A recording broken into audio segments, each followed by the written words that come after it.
ప్రధానంగా భార్యాభర్తలు అనేది బైబిల్ మనకు తెలియజేస్తున్న సందేశము. భార్యాభర్తలు ఏక శరీరము అనే విషయాన్ని మనకి తెలియజేస్తున్న బైబిల్. అది మనము భార్యాభర్తల గురించి సంగతులు తెలుసుకోవడానికి ప్రధానంగా బైబిల్ మనం అనుసరిస్తున్నాం. బైబిల్ దేవుని యొక్క గ్రంథమని మనం ఎప్పుడైతే ఆలోచన చేసి దైవ సంగతులు ఆలోచించడానికి సిద్ధపడుతుంటామో, ఈ భార్యాభర్తలతో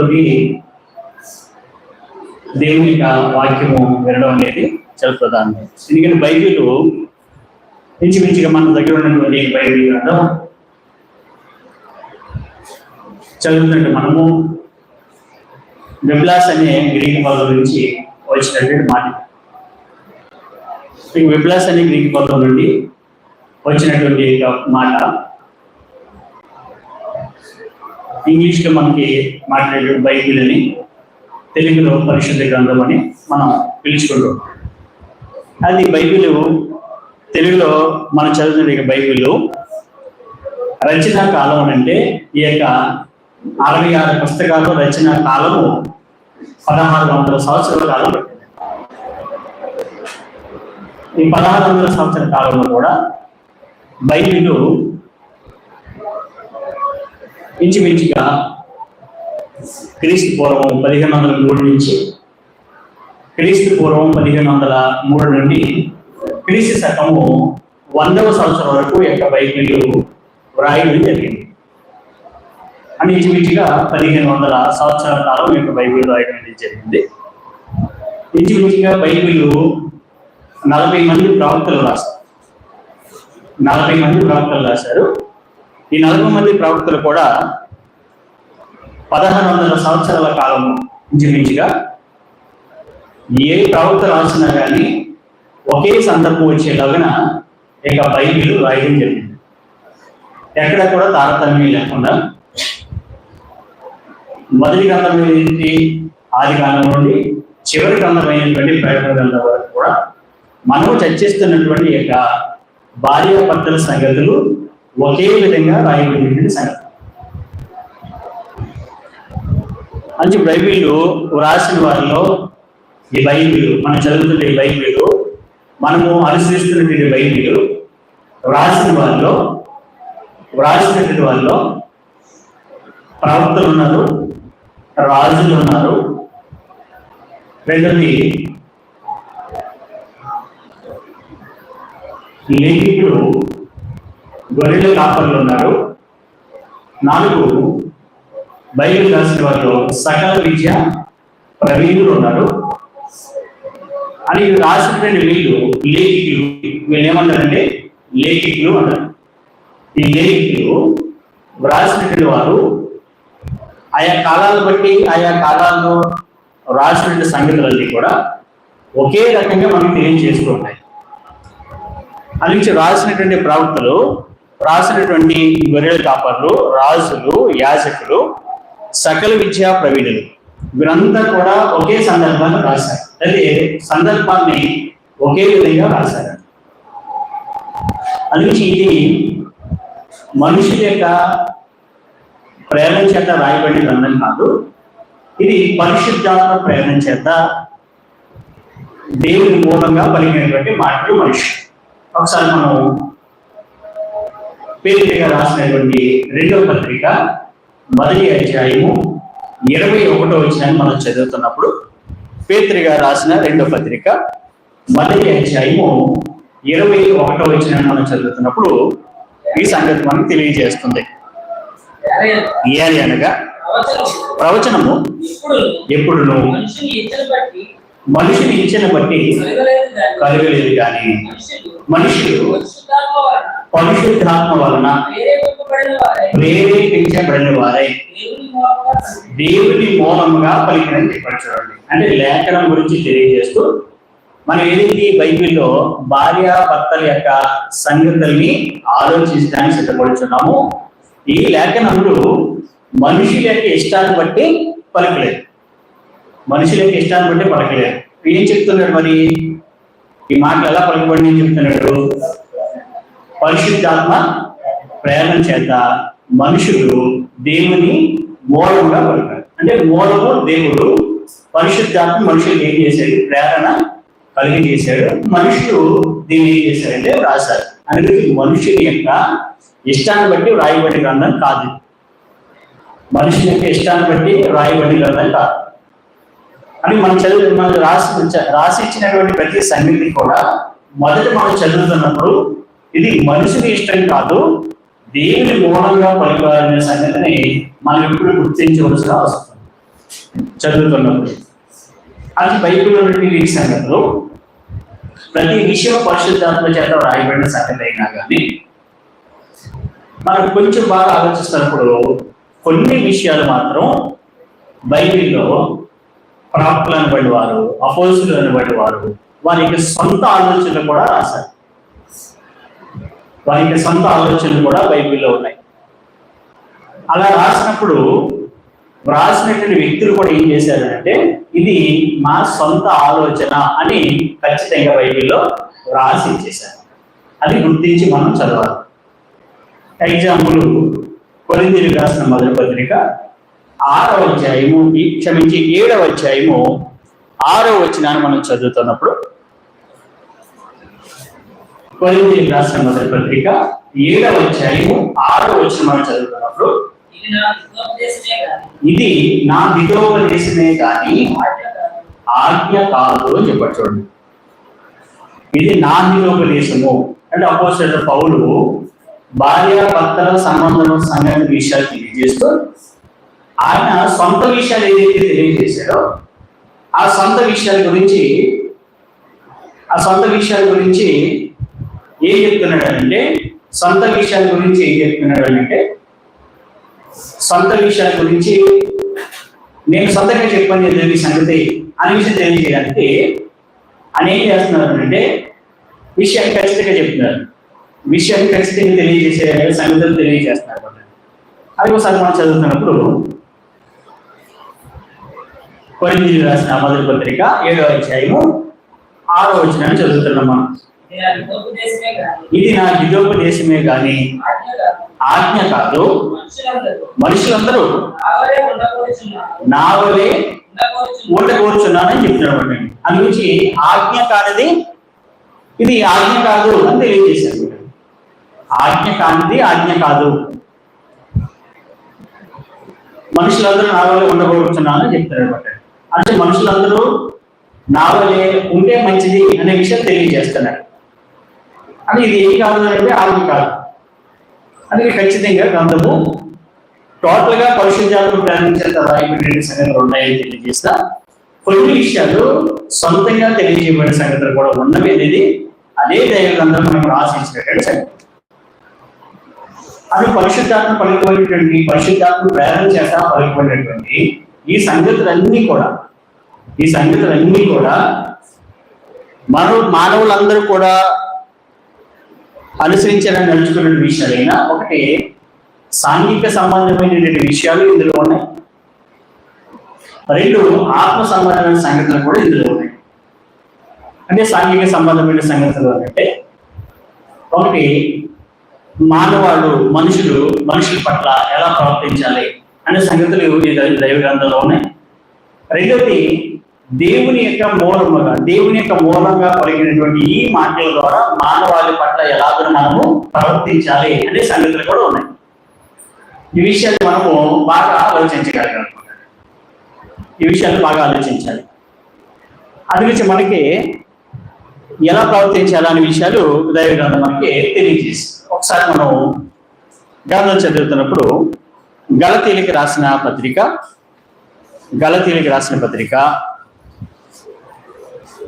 6వ అధ్యాయంలో ఈ సంగతి మనకి తెలియజేయబడుతుంటారు.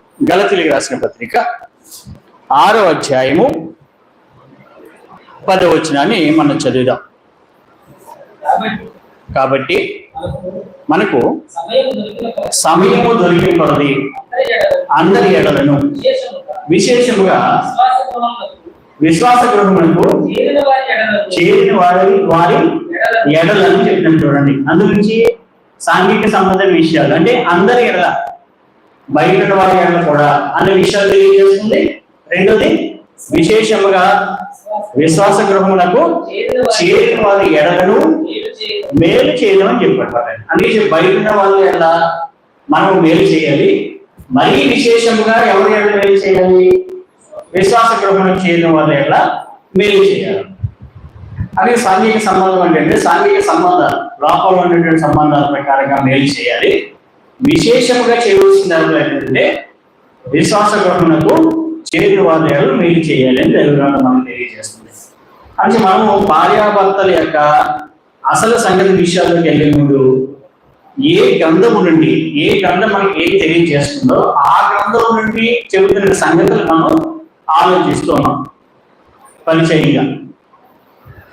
అది భార్యాభర్తల యొక్క సంబంధ విషయాల్లో మానవ సంబంధాల ద్వారా దేవుణ్ణి ఎలాగ మహిమపరచాలి అనే విషయము ఈ యొక్క దైవ గ్రంథం మనకి తెలియజేస్తుంది.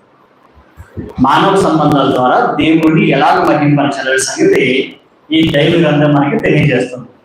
ఇందులో ప్రధానమైనది ఏంటి అంటే, అతి ప్రాముఖ్యమైనది ఏంటి అంటే భార్యాభర్తల బాంధవ్యం. బైబిల్ అన్నింటికంటే చాలా ప్రధానమైన విషయము భార్యాభర్తల బాంధవ్యం. ఈ భార్యాభర్తల యొక్క బాంధవ్యం గురించి బైబిల్ ఒక మొదటి ఆజ్ఞగా బైబిల్ మనకి తెలియజేస్తుంది. అది భార్యాభర్తల యొక్క బాంధవ్యం గురించిన విషయాలు జాగ్రత్తగా మనం పరిశీలన చేసినప్పుడు రాబోయే తరాన్ని దేవుడి కొరకు ఎలా బ్రతకాలో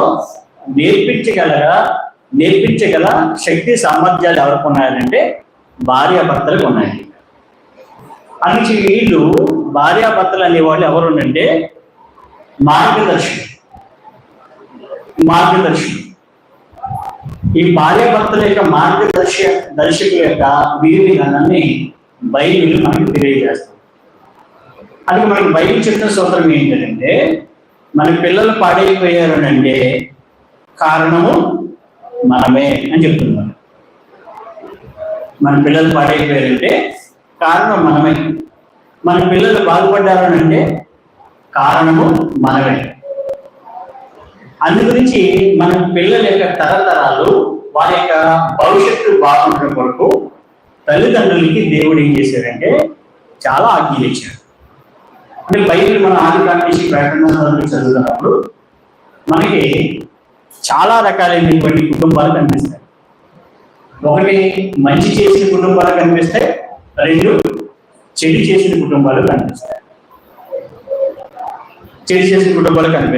అందుకే బైబిల్లో ఉన్నటువంటి కుటుంబాలు రకరకాలుగా ఉన్నా కానీ అది మనకి ఫంక్షనింగ్ అంటారు. ఇంగ్లీష్లో ఫంక్షనింగ్ అంటే ఇచ్చినటువంటి ఆజ్ఞ ప్రకారంగా నడిపించబడేది. అందుకే ఫంక్షనింగ్ ఫ్యామిలీస్, డిస్ఫంక్షనింగ్ ఫ్యామిలీస్ అంటే ఇచ్చినటువంటి ఆజ్ఞ ప్రకారంగా నడవనటువంటి ఫ్యామిలీస్ అంటే కుటుంబాలు. ఫంక్షనింగ్ ఫ్యామిలీస్ అంటే ఇచ్చినటువంటి ఆజ్ఞ ప్రకారంగా జీవించే ఫ్యామిలీస్ అంటే కుటుంబాలు. ఇచ్చిన ఆజ్ఞ ప్రకారంగా జీవించే కుటుంబాలు. రెండు రకాలైన కుటుంబాలు ఈ భూమి మీద ఉన్నాయి. రెండు రకాల కుటుంబాలు, అన్ని కుటుంబాలే, అది కుటుంబం ఇది కుటుంబమే. కానీ ఇచ్చినటువంటి ఆజ్ఞ ప్రకారంగా జీవించే కుటుంబం వేరు, ఇచ్చినటువంటి ఆజ్ఞ ప్రకారంగా జీవించని కుటుంబాలు వేరు. అవి దేవుడు కుటుంబాన్ని ఎందుకు ఏర్పాటు చేస్తున్నాడంటే, దానికి భార్యాభర్తలను హెడ్డగా ఎందుకని చేస్తున్నాడంటే ఇచ్చినటువంటి ఆజ్ఞ ప్రకారంగా మీరు జీవించండి అనే విషయాన్ని తెలియజేస్తారు. ఈ ఆజ్ఞ ప్రకారంగా జీవించండి. అలా జీవించినప్పుడు ఆ కుటుంబము దేవుని కుటుంబంగా కట్టబడుతుంది, లేకపోతే అది దేవుని కుటుంబంగా కట్టబడే అవకాశాలు ఉండవు. అది మనకి ఇచ్చినటువంటి ఆజ్ఞలు ఏ విధంగా చదువుతుండాలి, ఏ విధంగా దాన్ని మనం అనుసరిస్తుండాలి. అది దేవుడు అన్ని విషయాలు కూడా మనకి క్రోడీకరించి ఖచ్చితంగా దేవుని కొరకు బ్రతకడం వరకు, అంటే తన పిల్లలు దేవుని కొరకు బ్రతకడం వరకు మార్గదర్శకులు తప్పనిసరిగా తల్లిదండ్రులే అనే విషయాలు చెప్తున్నాడు. అందుగురించి ఈ విషయాలు దైవగ్రంథంలో సంగతుల్ని ఏది ఆజ్ఞ ఏది ఆజ్ఞ కాదు అనే సంగతుల ప్రకారం మనం చదువుతుండాలి. చదువుతున్న సంగతులు మనము మన జీవితంలో అనుసరిస్తూ ఉండాలి. ఎందుకంటే కొంత వయసు వచ్చే వరకు పిల్లలకి వాళ్ళు ఏం చూస్తారంటే మనం చెప్పినటువంటి మాట వింటారు. మనం చెప్తే మాట వింటారు. మనం ఏమి చేస్తున్నాము అనే సంగతిని మన పిల్లలు ఏం చేయలేరంటే గ్రహించలేరు. కానీ కొంత వయసు వచ్చేసిన తర్వాత వాళ్ళు నువ్వు తల్లిదండ్రులు చెప్పే మాట వినరు, మనం చేసే ప్రవర్తన చూస్తారు, మనం నడుచుకునే ప్రవర్తన చూస్తారు. మనం చెప్పే మాట వినరు, వింటున్నట్లుగా నటిస్తారు. అందుకే మనం చెప్పే మాట వినరు. కాబట్టి ఆ వయసు అనేది ఎక్కడ వరకు వచ్చిన తర్వాత వాళ్ళు మనల్ని పరిశీలించడం అనేది జరిగిస్తున్నారు. అక్కడ నుంచి మన ప్రవర్తన వాళ్ళ మీద ఏం చేస్తుందంటే ప్రభావం చూపిస్తారు. మన ప్రవర్తన ప్రభావం చూపిస్తుంది. ఎవరి ప్రవర్తన? తల్లిదండ్రుల ప్రవర్తన, తండ్రుల ప్రవర్తన, ఇద్దరిది కూడా, ఇద్దరి యొక్క ప్రవర్తన కూడా ఏం చేస్తుందంటే వారి మీద ప్రభావాన్ని చూపిస్తారు. అది గురించి జాగ్రత్తగా మనము, ఎందుకంటే దేవుడు మనకి పిల్లల్ని ఎలా ఇస్తున్నారని దైవగ్రంథం చెప్తుందంటే బహుమానంగా ఇస్తున్నాడు అని చెప్తున్నాడు. పిల్లల్ని బహుమానంగా ఇస్తున్నాడు. రెండో విషయం మనం గుర్తించుకోవాల్సిన విషయము, పిల్లలు దేవుడు మనకి ఇచ్చేది బహుమానంగా ఇస్తున్నాడు కాబట్టి అది ఎవరిది కాదు, మనది కాదు. అదే విషయం గుర్తుపెట్టుకోవాలి. ఆ విషయం గుర్తుపెట్టుకోవాలి.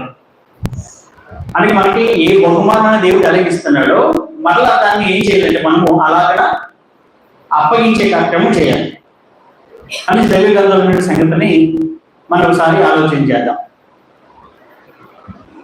మన దేహం పైన దేవుడు ఇచ్చినటువంటి యొక్క ఉన్నతమైనటువంటి ఆలోచన విధానంలో మన దేహం పైన అధికారం అనేది మనకి లేదని దైవగ్రంథం చెప్తుంది. భార్య భర్తల సంగతులు మనం ఆలోచిస్తున్నాం. అంటే మన దేహం పైన మనకి ఏం లేదంటే అధికారం లేదు అనే సంగతి భార్య భర్తల విషయంలో దైవగ్రంథం మనకి తెలియజేస్తుంది. ఒకసారి మనం కొరింథీయులకు రాసిన మొదటి పత్రిక 7వ అధ్యాయము 4వ వచనం మనం చదువుతున్నప్పుడు, కొరింథీయులకు రాసిన మొదటి పత్రిక 7వ అధ్యాయము 4వ వచనం మనం చదువుతున్నప్పుడు, భర్తకే గాని భార్యకు తన దేహం పైన అధికారం లేదని చెప్తున్నారు. చూడండి, భర్తకే గాని భార్యకు తన దేహం పైన అధికారం లేదు. అలాగా భార్యకే గాని భర్తకు తన దేహం పైన అధికారం లేదు అని చెప్తున్నారు. చూడండి, అధికారం లేదు. అది నుంచి భర్తకి భార్యకి వారి యొక్క దేహం మీద, అంటే నీ సొంత దేహం మీద నీకు అధికారం లేదు. అంటే భర్త దేహం మీద భార్యకి అధికారం ఉంది, భార్య దేహం మీద భర్తకి అధికారం ఉంది. అందుకే మన సొంత దేహం మీద మనకి ఏం లేదనంటే అధికారం లేదు అని చెప్తారు. అధికారం లేదు. అది నుంచి విషయాలు పెట్టుకుని మనం ఆలోచించాలి. అది గ్రంథం ఏం చెప్తుందంటే మీ దేశం మీద మీకు ఏం లేదు, అధికారం లేదు. అలాగని మీ తల్లిదండ్రులు అయినటువంటి వాళ్ళకి అధికారం ఉందా అని అంటే తల్లిదండ్రులు అయినటువంటి అధికారం లేదంట. మీ పిల్లలైనటువంటి వారికి మీ దేశం మీద అధికారం ఉందా అంటే వారికి అధికారం లేదు. అంటే దేశాల మీద అధికారం దేవుడు ఇస్తున్నాడు అంటే భార్యాభర్తల యొక్క బాంధవ్యాన్ని దేవుడు ఎంత అద్భుతంగా చిత్రీకరించాడో మనం ఆలోచించాలి. ఎవరు ఇష్టపడుతున్నప్పుడు నా దేహం మీద నాకు అధికారం లేదు అంటే లోకంలో జరుగుతున్న సంగతులు ఏంటి? నా దేహం నా ఇష్టం అనుకుంటారు మనిషి. నా దేహం నా ఇష్టం, నేను నచ్చినట్లుగా నేను ఉంటాను అని చెప్తారు. ఎందుకంటే ఈనాడు ఏమైంది, లోకం స్వేచ్ఛ జీవితాన్ని ఎక్కువగా ఇష్టపడుతుంది. స్వేచ్ఛ అంటే ఇష్టానుసారమైన డ్రెస్సులు వేసుకోవడం, ఇష్టానుసారమైనటువంటి జీవిత క్రమాన్ని పాటించడం, ఈ రకమైనటువంటి పరిస్థితులు కొనసాగిస్తున్నారు. అందుకొచ్చి తప్పనిసరిగా భార్యాభర్తలు ఇరువురు కూడా ఒకరికి ఇష్టమైతేనే ఆ కార్యక్రమాన్ని కొనసాగించే విధానం కాకుండా ఇరువురికి ఇష్టమైనట్లుగా ఆ కార్యక్రమాలు ఏం చేయాలి, కొనసాగించాలి. అందుకే దేవుడి పైన అధికారాన్ని దేవుడు ఏం చేశాడంటే అద్భుతంగా చేసే కార్యక్రమం చేశాడు. అది దేవుడి మీద అధికారాన్ని దేవుడు ఇచ్చాడు. అది నీ దేహం మీద నీకు అధికారం లేదు అంటే నా దేహం మీద నాకు అధికారం లేకపోవడం ఏంటి అని ఆలోచిస్తామా? అప్పుడు దైవగత మనం చూస్తున్నప్పుడు పరిశుద్ధాత్మ ప్రేరణ చేత దేవుని మూలముగా మనుషులు పలికినటువంటి మాట ఏంటనేది మనం ఆలోచించగలుగుతాం. అవి ఈ విషయాలు జాగ్రత్తగా మనం పెట్టుకుని ఆలోచించవలసిన అవసరం ఉంది. అని దేవుడి పైన దేవుడు ఏం చేశాడంటే అధికారాన్ని ఇవ్వలేదు. రెండోది, ముందు మీకు నేను పరిచయం అంటే భార్యాభర్తల యొక్క విషయాలు, పరిచయ విషయాలు మీకు నేను తెలియజేస్తున్నాను. మనం భార్యాభర్తల విషయాలు ఎవరు ఎలా జీవించారు, ఏది డిస్ఫంక్షనల్, ఏది ఫంక్షనల్ అనే విషయాలు మనం ఎపిసోడ్లో ఆలోచన చేస్తుంటాం. ఈ రోజు మీకు పరిచయం చేస్తున్న విషయాలన్నీ కూడా పరిచయం అంటే పరిచయం బాగుంటే ఆ యొక్క పాఠాలు బాగుంటాయి. పరిచయం బాగలేనప్పుడు పాఠాలు బాగోవు. అంటే పరిచయం బాగున్నప్పుడు అసలు దైవం మనకి ఏం చెప్తున్నా సరే మనం ఆలోచించాలి. మార్కు సువార్త 10వ అధ్యాయం 11వ వచనం మనం చదువుతున్నప్పుడు, మార్కు సువార్త 10వ అధ్యాయము 11వ వచనం మనం చదువుతున్నప్పుడు, అందుకైన తన భార్యను విడనాడి మరొకతను పెళ్లి చేసుకునేవాడు తాను విడనాడిన ఆమె విషయమై వ్యభిచరించేవాడు మరియు స్త్రీ తన పురుషుడిని విడనాడి మరి ఒకరిని పెళ్లి చేసుకునే ఎడల ఆమె వ్యభిచరించిన దొంగని వారితో చెప్పారన్నమాట. విషయం ఏం చెప్తుందంటే భార్యాభర్తల యొక్క బాంధవ్య విధానం ఏంటంటే వారు వివాహం చేసుకున్న తర్వాత తమ భార్యని విడనాడి తమ భార్య బ్రతికి ఉండగానే ఒక పురుషుడు మరొక స్త్రీని విడనాడితే ఆమె ఏమవుతుందనంటే, లేదా అతను ఏమవుతాడనంటే వ్యభిచారం అవుతాడు. ఒకవేళ తన భర్తని విడనాడి తన భర్త బతికి ఉండగానే వేరొక వివాహం చేసుకుంటే ఆ స్త్రీ ఏమవుతుంది? వ్యభిచారం అవుతుంది.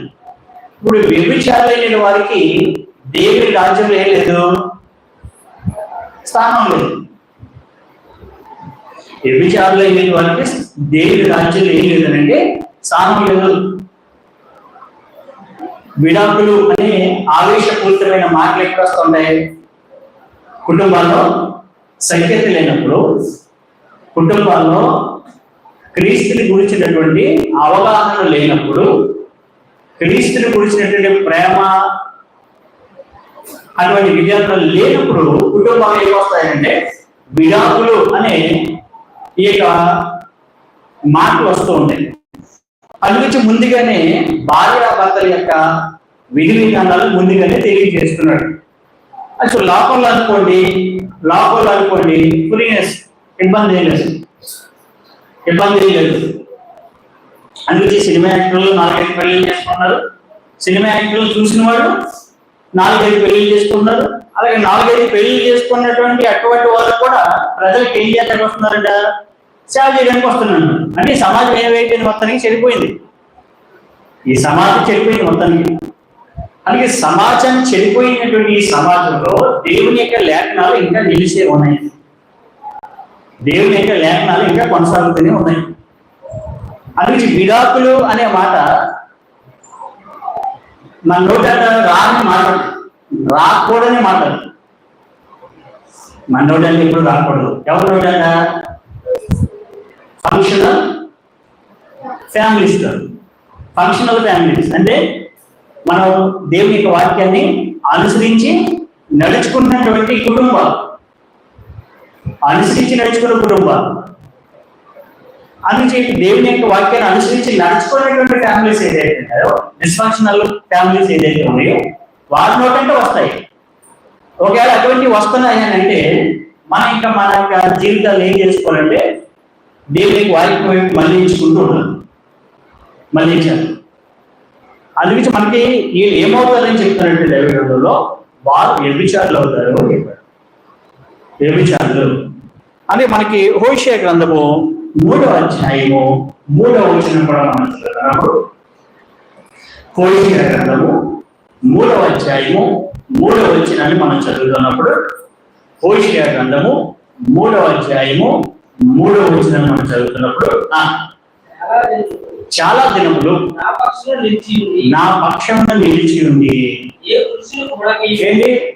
భర్త హోషేయ తన భార్యతో మాట్లాడుతున్న మాట్లాడి ఏం మాట్లాడుతున్నాడంటే, చాలా దినములు నా పక్షమున నిలిచి ఉంది, ఏ పురుషుడిని కోడకయు వ్యభిచారము చేయకయు నీ ఉండవలను, నీ ఎడల నేను అలాగే ఉంటాను అని చెప్పుకుంటున్నాడు భార్య భక్తులు. లేకపోతే భార్యకి భర్త చెప్తుంటే మాట్లాడి అందుకే వీరిద్దరి మధ్య ఏంటంటే నిబంధన కొనసాగుతుంది అనమాట. అలాగే ఉండాలి, నువ్వు అలాగే ఉండాలి, నీ ఎడల నేను కూడా అలాగే ఉంటాను అనే విషయాలు చెప్తాను. నేను కూడా అలాగే ఉంటాను. ఇది ఫంక్షనల్ ఫ్యామిలీస్ ఉన్నటువంటి గొప్ప విధి విధానం. ఒకటి, భార్యకి కానీ భర్తకి తన దేశం మీద ఏం లేదు, అధికారం లేదు. 2, నీ భార్యతో నువ్వు కుటుంబ జీవితాన్ని కొనసాగిస్తున్నప్పుడు మరణాపాయం వచ్చినా కానీ, అటువంటి ఇబ్బంది కలిగినా కానీ నువ్వేం చేయకూడదంటే, నీ కుటుంబంలో నీ భార్యని విడనాడి వేరే వివాహం చేసుకోకూడదు, నీ భర్తని విడనాడి నువ్వు వేరే వివాహము చేసుకోకూడదు. చేసుకుంటే ఏమవుతుంది? వ్యభిచారం అవుతాడు, వ్యభిచారం అవుతాడు. క్లీన్ చేసేసి. అందుకే నీ దేవుడి మీద నీకేం లేదు, అధికారం లేదు. నీ దేహాన్ని నువ్వు తీసుకుని వెళ్ళిపోయి వేరే ఒక పురుషుడికి అప్పగించడానికి నీకు అధికారం లేదు. ఆ అధికారం ఎవరికి ఉంది?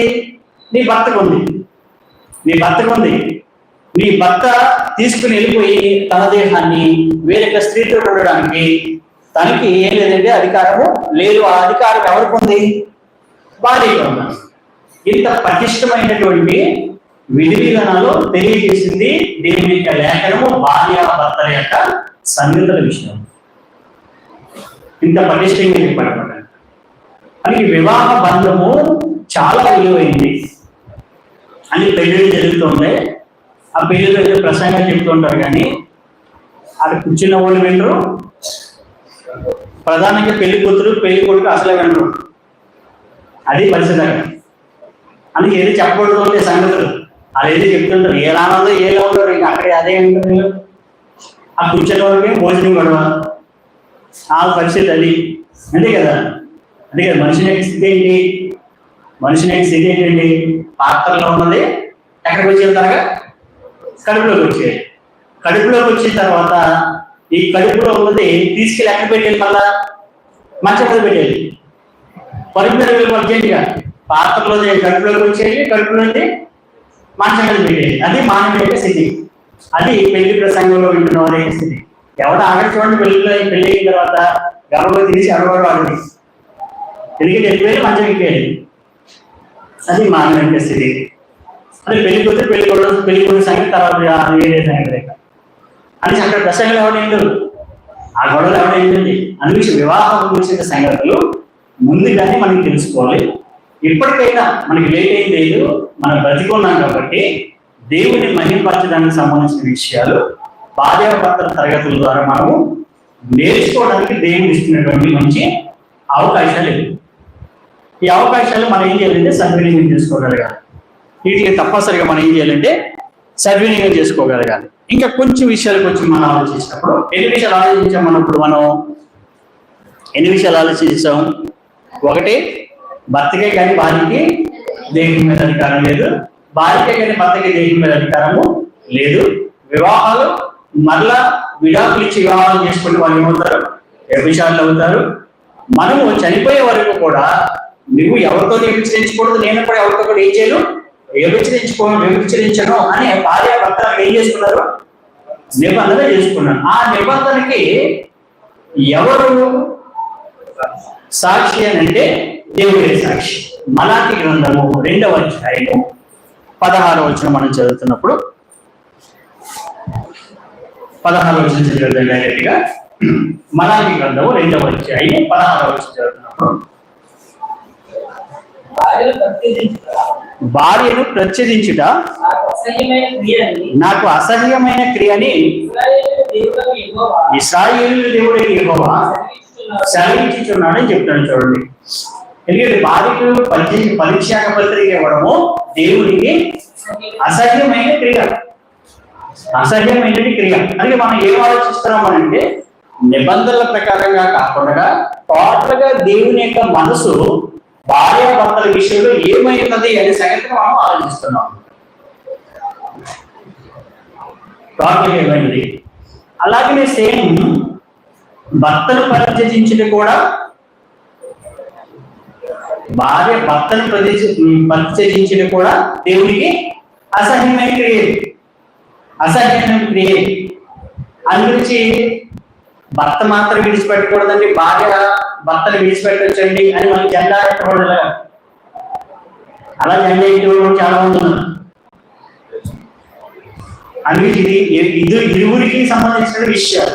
ఎందుకంటే భార్యకి భర్త దేహం మీద అధికారం ఉంది, భర్తకి భార్య దేహం మీద అధికారం ఉంది. అందుకే వీరిని పరిచయించకూడదు, వీరిని కూడా పరిచయించే కార్యక్రమాలు చేయకూడదు.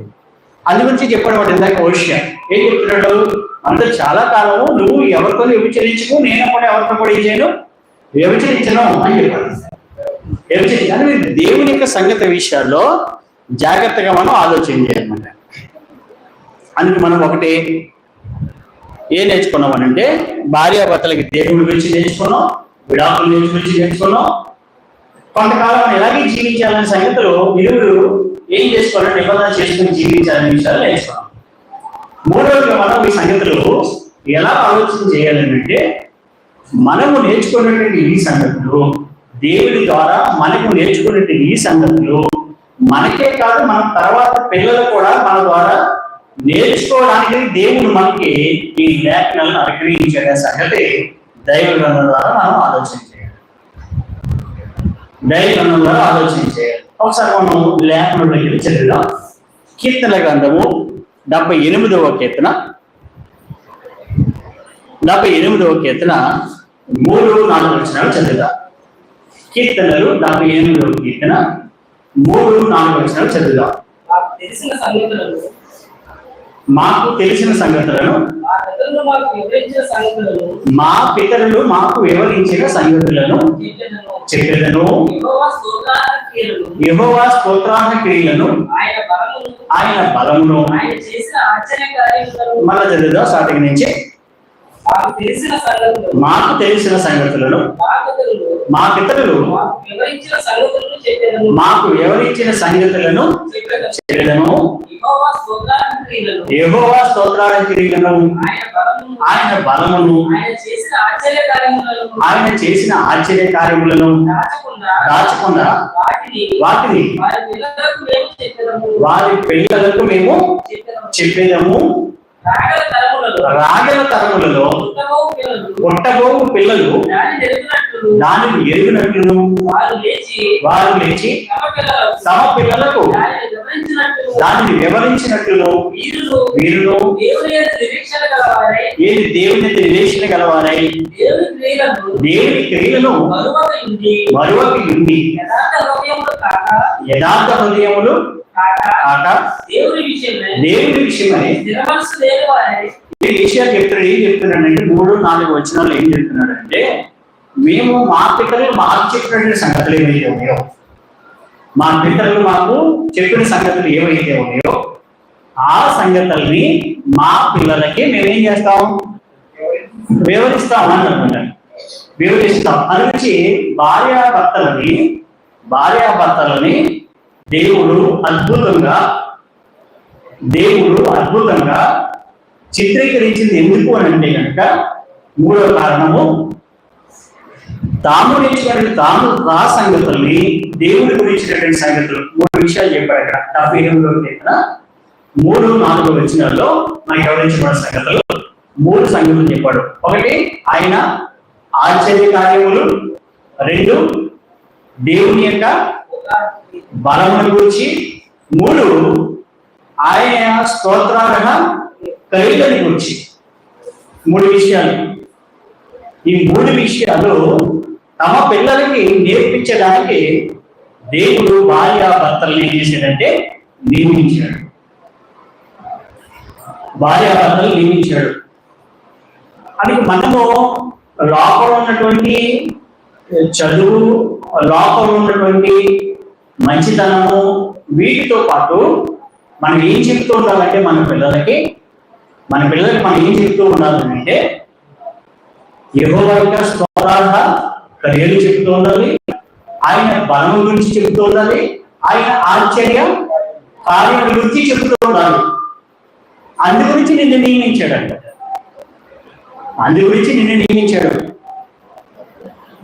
అందుకే తల్లిదండ్రులుగా లేదా భార్యాభర్తలుగా మన యొక్క ఉన్నతమైనటువంటి బాధ్యతల్ని పరిశుద్ధాత్మ ప్రేరణ చేత రాయబడినటువంటి ఈ బైబిల్ మనకి ఏం చేస్తుందంటే తెలియజేస్తుంది.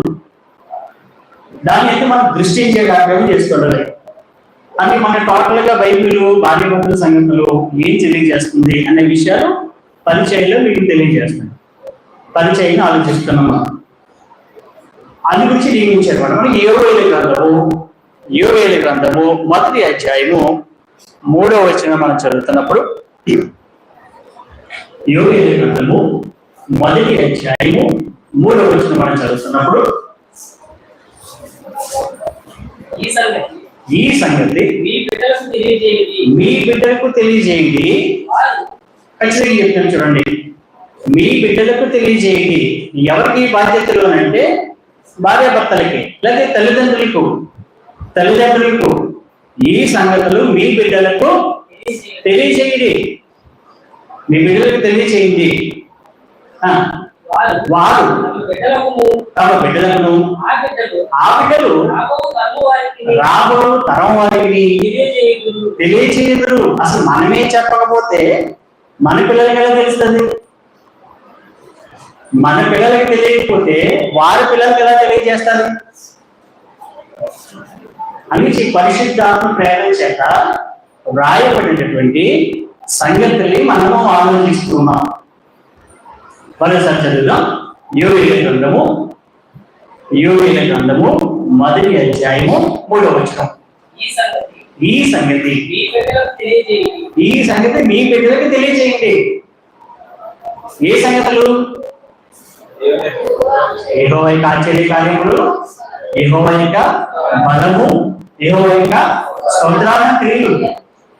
వీటిని గురించి మీ బిడ్డలకు ఏం చేయాలి? తెలియజేయండి. తెలియజేస్తే వారి హృదయాల్లో మీరు పెడితే అవి ఏం చేస్తారంటే వారి పిల్లలకు తెలియజేస్తారంట. వారి పిల్లలు ఏం చేస్తారు? రాబో తరం వారికి తెలియజేస్తారు. అందుకే దైవ గ్రంథ సంబంధమైనటువంటి విషయాలు ఏదైతే ఉన్నాయో ఆ విషయాల్ని ఖచ్చితంగా మనం ఏం చేయాలంటే తెలియజేస్తుండాలి. ఆ యొక్క క్రియలు బట్టి, యెహోవా యొక్క క్రియలు బట్టి, ఆయన ఆశ్చర్య క్రియలు బట్టి, ఆయన స్తోత్రాల క్రియలు బట్టి, ఆ యొక్క బలమును బట్టి మనం తెలియజేయబడినప్పుడు ఆ హృదయం ఏమవుతుందంటే పటిష్టంగా తయారవుతుందండి పిల్లల యొక్క హృదయం. అందు గురించే నీకు బహుమానంగా ఇచ్చాడు పిల్లలని. భార్యాభర్తలకి పిల్లలు ఇవ్వడానికి కారణం ఏంటి అంటే అందు గురించే ఇచ్చాడన్నమాట. అందుకే షిలో అనే ఒక ప్రాంతం ఉంది. ఆ ప్రాంతంలో దేవుని యొక్క మందసం ఉంది. ఆ దేవుని యొక్క మందసం మీద ఏలి అనే ఒక ప్రధాన యాజకుడు ఏం చేస్తున్నాడు అంటే పని చేస్తున్నాడు. లేవి కుటుంబంలో నుంచి వచ్చి లేవి కుటుంబంలో ఒక ప్రధాన యాజకుడు పనిచేస్తున్నా కానీ ఆ ప్రధాన యాజకుడి యొక్క కుమారుడు వ్యభిచారుడు. సంఘంలోకి వచ్చి వాళ్ళతో ఏం చేసేవాడు? వాళ్ళు వ్యభిచార క్రియలు చేస్తూ ఉండేవాడు. అన్నిటికంటే మాకే ముందు మాంసం ఇచ్చేయండి, దాన్ని మేము తినేసి సుఖపడతామని ఆలోచన కలిగి ఉండేవాడు. అటువంటి స్థితిలో ఉండేవారు అన్నమాట. అటువంటి స్థితిలో ఏలి యొక్క పిల్లలు కొనసాగుతున్నటువంటి కాలంలో హన్నాకి పుట్టినటువంటి సమూయేలుని ఆ ప్రాంతంలోకి తీసుకెళ్లి వదిలేసింది హన్నా. ఈ స్టోరీ మనకు తెలుసు కాబట్టి చదివించలేదు. మొదటి సమయంలో 2వ అధ్యాయం సారాంశం అంటారా. అటువంటి స్థితి ఉంది అక్కడ. అంటే ఏది కుమార్తె యొక్క స్థితి ఏంటంటే ఒక విచార సంబంధమైనటువంటి, ఒక శరీరాశ సంబంధమైనటువంటి, ఒక తిండికి సంబంధించినటువంటి కార్యక్రమాల్లో వాళ్ళు కొనసాగుతున్నారు. కానీ హన్న ఏం చేసింది అని అంటే కనుక తీసుకెళ్లి ఎవరికి అప్పగించింది? ఏలికి అప్పగించిందండి. ఎంత అద్భుతమైన సంగతి అంటే ఆ విషయాలు. తీసుకెళ్లి ఏలికి అప్పగించింది. కానీ ఆ ఏలి కుమారుల దౌర్భాగ్యమైన స్థితిలో పెరుగుతున్నా కానీ ఆ ఏలికి హన్న ఎలికి అప్పగించిందని అంటే ఈయనను నేను నా కుమారుడు దేవుడికి ఏం చేశానంటే ప్రతిష్ఠించానని దేవుడికి అప్పగించింది. దేవుడికి అప్పగించింది. ఆ షిలో అనే ప్రాంతంలో ఒక భయంకరమైనటువంటి దుశ్చర్య ఏలి కుమారుని కొనసాగిస్తున్నా కానీ సమూయేలు ఏమయ్యాడంటే కనుక అద్భుతమైనటువంటి యాజకుడయ్యాడు. అందుకే మనము మన పిల్లలని దేవునికి అప్పగిస్తున్నామా అనేది కూడా జాగ్రత్తగా చూడాలి. దేవునికి అప్పగిస్తున్నామా లేదా అనేది జాగ్రత్తగా చూడాలి. అలాగే మిమ్మల్ని కూడా శిలోహులు తీసుకెళ్ళి అప్పగించిన అంటారు. శిలోహులు తీసుకెళ్ళి అప్పగించిన అసలు మనం శిలోహులు తీసుకెళ్ళి అక్కడ అప్పగించే కార్యక్రమం చేయవలసిన లేదు. దేవుడికి అప్పగిస్తున్నాము అని అంటే కనుక ఆ బాధ్యత ఎవరికి అప్పగించేటప్పుడు తల్లిదండ్రులకి అప్పగించాడు. తల్లిదండ్రులకు అప్పగించాడు. ఆ తల్లిదండ్రులు ఎప్పుడు మాట్లాడుతూ ఉండాలి. ఆ తల్లిదండ్రులు ఎప్పుడు కూడా మాట గురించి కలుగుతూ ఉండాలి. సమూయేలుకి తండ్రి దూరంగా ఉన్నా అంటే ఉగ్గిపాలతోటి చిన్నప్పటి నుంచి హన్నా నేర్పించేటువంటి జీవిత విధానం, తమ తల్లిదండ్రులు నేర్పించే జీవిత విధానము నువ్వు దేవుడి కొరకు. ఎందుకంటే నిన్ను నాకు ఎవరిచ్చారంటే దేవుడు ఇచ్చాడు. బహుమానాన్ని కూడా దేవుడు ఇచ్చాడు. కాబట్టి అని షిలో అని ఒక భయంకరమైనటువంటి పరిస్థితి అక్కడ ఉన్నా కానీ తీసుకెళ్ళి అప్పగించినప్పుడు దేవుడు ఏం చేశాడంటే దేవుడికి అప్పగించినప్పుడు దేవుడు అతను ఏం చేశాడంటే వారికి కార్యక్రమం చేశాడు. అద్భుతమైనటువంటి కార్యక్రమాలు. అది మనము జీవితాల్లో తల్లిదండ్రులుగా మనము దేనికి అప్పగిస్తున్నాం?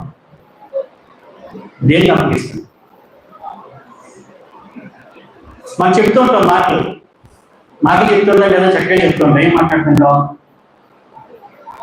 మొక్క ఏమనేది మాట మనం మాట అంటాం అంతే. ఆ మాట క్రియేట్ చేస్తామండి. నీ బీరకాయకి రాయి కడతావు, నీ పొట్లకాయకి రాయి కడతావు.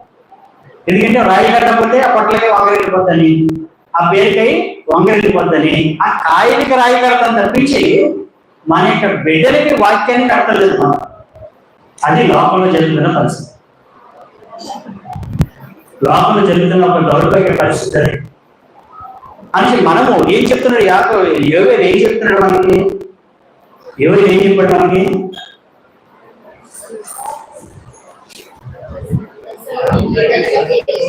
ఏం చెప్తున్నాడు యోవేలు ఏం చెప్తున్నాడు మనకి? అవి ముందు మనం ఏం చేయాలి? మన బిడ్డలకు వివరిస్తే వారు బిడ్డలకు వివరిస్తారు. వారి తరం వారికి వివరించే కార్యక్రమాలు చేస్తారు, వివరిస్తారు. అందుకే దేవుడి గురించి జ్ఞానం లేదు లోకంలో. జాగ్రత్త పెట్టుకోండి. దేవుడి గురించి జ్ఞానం లేదు. ప్రతి ఆదివారం కానీ చర్చిల్లో జరుగుతుంది. దేవుడి గురించి జ్ఞానం కాదు అది మనుషుల యొక్క పారంపర్య ఆచారాలు కొనసాగుతున్నాయి లోకంలో. ఆ ఆచారాలు విడిచిపెట్టి దేవుని యొక్క వాక్యం వైపు మనం తిరుగుతున్నాము. ఆ వాక్యాన్ని నేర్చుకుని వాక్యాన్ని జీవితాన్ని కట్టుకోవడానికి ఇష్టపడుతున్నాం మనం. అని ఇటువైపు మనసు పెట్టి ఆలోచనలు మనం చేసుకుంటారు. అందుకే మనకి ద్వితీయోపదేశకాండము 4వ అధ్యాయము 9వ వచనం మనం చదువుతున్నప్పుడు, ద్వితీయోపదేశకాండము 4వ అధ్యాయము 9వ వచనం మనం చదువుతున్నప్పుడు, అయితే నీవు జాగ్రత్త పడము, నీవు కన్నులారా చూసిన వాటిని మరువక ఉండినట్లును అవి నీ జీవితకాలం అంతయు. ఇది కన్నులారా చూశారు వాళ్ళు. అక్కడ ఉన్నటువంటి భార్య భర్తలు తల్లిదండ్రులు ఏం చేశారు? యెహోవా యొక్క స్తోత్ర కార్యములను, యెహోవా యొక్క ఆశ్చర్యకార్యములను యెహోవా యొక్క బలమును వాడు కన్నులారా ఏం చేశారంటే చూశారు. అసలు కన్నులారా చూసినటువంటి నీవు కన్నులారా చూసిన వాటిని మరొక ఇల్లునట్లును అవి నీ జీవితకాలమంతయు నీ హృదయంలో నుండి తొలగిపోకుండానట్లును నీ మనసును బహు జాగ్రత్తగా కాపాడుకొనుము. నేను ఎక్కడ ఉండాలని చెప్తున్నాడు? అది చూసిన ఎక్కడ ఉండాలి? హృదయంలో ఉండాలని చెప్తున్నాడు. నువ్వు చూసినవి హృదయంలో ఉండాలి. ఎందుకని హృదయంలో ఉండాలి? హృదయంలో ఉండాలి? కుమార్తెకి బోధించాలని అంటే హృదయంలో ఉండాలి. ఇప్పుడు హృదయంలో ఉంటే తాను కూడా ఏం చేస్తాడంటే జీవించే కార్యక్రమం చేస్తాడు. తాను జీవించే కార్యక్రమాలు చేస్తాడు. హృదయంలో లేనప్పుడు తాను జీవించే కార్యక్రమాలు చేయడు. అనేసి మనము మన పిల్లల ఎడల మనకున్నటువంటి బాధ్యత భౌతిక సంబంధమైనటువంటి ఆస్తులు సమకూర్చడము, భౌతిక సంబంధమైనటువంటి విద్యను నేర్పించడమే కాకుండా మన పిల్లల మధ్య మన పిల్లల ఎడల మనకున్నటువంటి బాధ్యతను ఇంకా చెప్తున్నాడు. ఏంటంటే 3 విషయాలు తప్పనిసరిగా పిల్లలకు నేర్పించిందని యెహోవా యొక్క ఆశ్చర్య కార్యములను, యెహోవా యొక్క స్తోత్రాల క్రియలను, యెహోవా యొక్క బలమును గురించి వివరించింది. వారికి వివరించే కార్యం చేయండి. వారికి వివరిస్తే తప్పనిసరిగా వాళ్ళకి ఈ సంగతి అర్థమయ్యే అవకాశాలు ఉన్నాయి. ఒక్క సంగతి చెప్పి మనం బ్రేక్ తీసుకుందాం. కొలస్సీయులకు రాసిన పత్రిక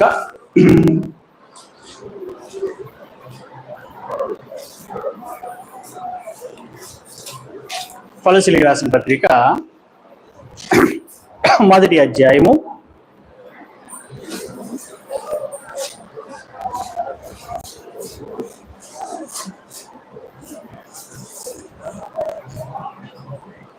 19వ వచనం చదువుదాం. ఆయన యందు సర్వ సంపూర్ణత నివసింపవలెనని ఆయన శిలువ రక్తము చేత సంధి చేసి ఆయన ద్వారా సమస్తమును అవి భూలోకమందున్నవైనను పరలోకమందున్నవైనను వాటన్నింటినీ ఆయన ద్వారా తనతో సమాధాన పరుచుకునవలెనని తండ్రి అభిష్టమయ్యింది. ఇది ఎవరి యొక్క క్రియ? దేవుని యొక్క క్రియ. అది తండ్రి యొక్క అభిష్టము. ఆ తండ్రి యొక్క అభిష్టాన్ని క్రీస్తునందు జరిగించాడు అనే సంగతిని మనం ఏం చేయాలి? వివరించాలి.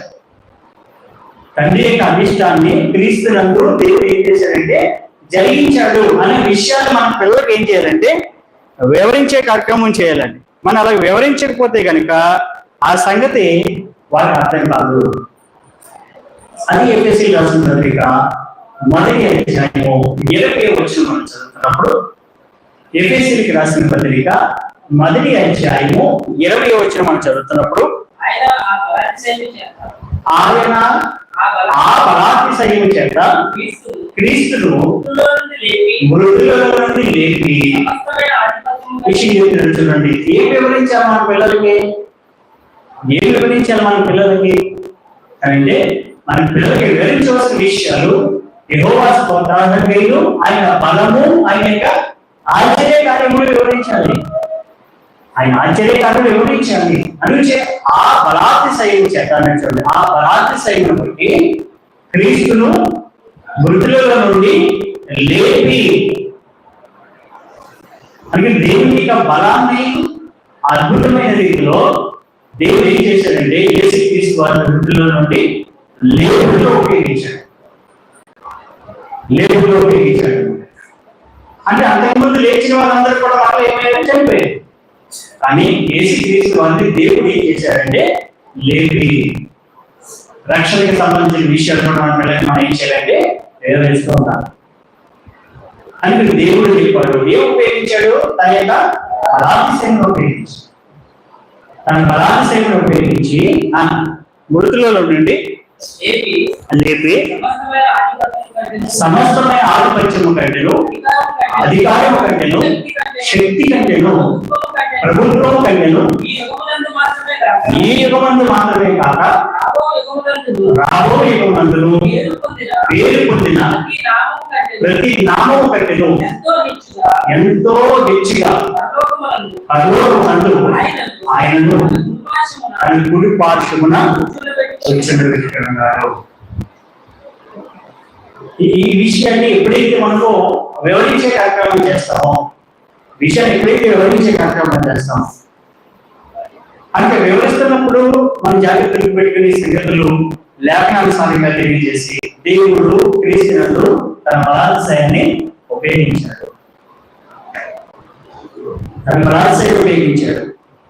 ఉపయోగించడమే కాదు, ఉపయోగించి ఏం చేశాడు అనేది కూడా ఏం చేయలేదు మన పిల్లలకు మనము వివరించాలి. అందుకే గ్రంథాన్ని స్పష్టంగా అరమాయికి లేకుండా మనం ఏం చేయాలంటే దేవుడి యొక్క ఆశ్చర్య కార్యములను, ఆయన స్తోత్రాల క్రియలను, ఆయన బలమును వివరించే కార్యక్రమం చేయాలి. అలా వివరించినప్పుడు మనకి ఇచ్చినటువంటి బాధ్యత, మన తల్లిదండ్రులుగా మనం చేయవలసిన పనులు మనం నిర్వర్తించవలసినటువంటి అవసరం ఉంటుంది. భూమి మీద బ్రతికితారు, ఎలాగైనా జీవిస్తారు